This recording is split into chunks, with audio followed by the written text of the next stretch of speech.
overcrowding hot and it doesn't drop the temperature too much. So I'm going to try and attempt to get all these in there and just see what happens. Depending on your eggs, you know, sometimes you will lose a couple. It really depends on the freshness of your eggs.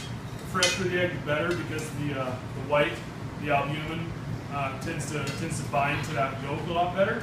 So you get a nice tight poached egg. Whereas if you get really old eggs, it'll just break apart and they won't stick together very well.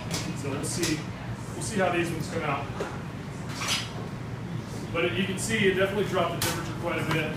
The vortex sort of stops. I'm just going to give it a little bit of help. And we got a timer going? Yeah. So we're good? You're at 1 minute. So we'll let those ride for a minute. We'll get started on this. So I'm just going to do this emulsification by hand. Real simple, straightforward. We're going to start with an egg yolk because that's what's going to give it the fat, and it's also what's going to help bind it all together.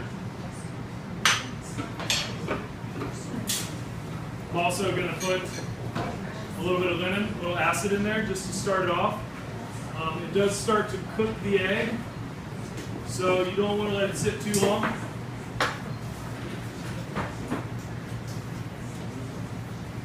Just going to hit it with a little bit of acid.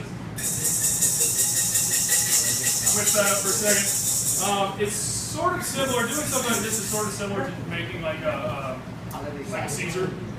Typically you add a little bit of mustard in there as well. 2 minutes. We're not going to bother with this one.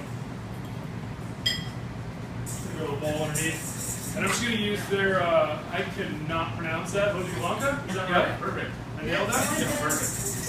We're going to start with that. And the key with emulsifying is just getting that first little bit emulsified in there. 2 minutes. 2 minutes? Yeah. Let's give it a look. Is that 2 minutes from when I started talking, or 2 minutes from when I put the eggs in? It's 2 minutes exactly where it should be. So let's take a look and see what we got.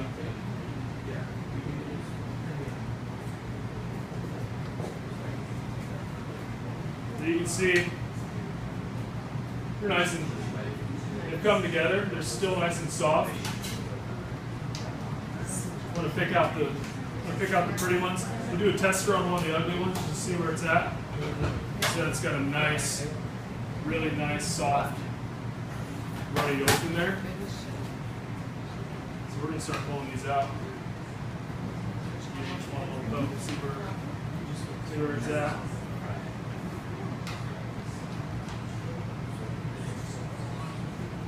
What's beautiful about doing them like this is you can actually, because these are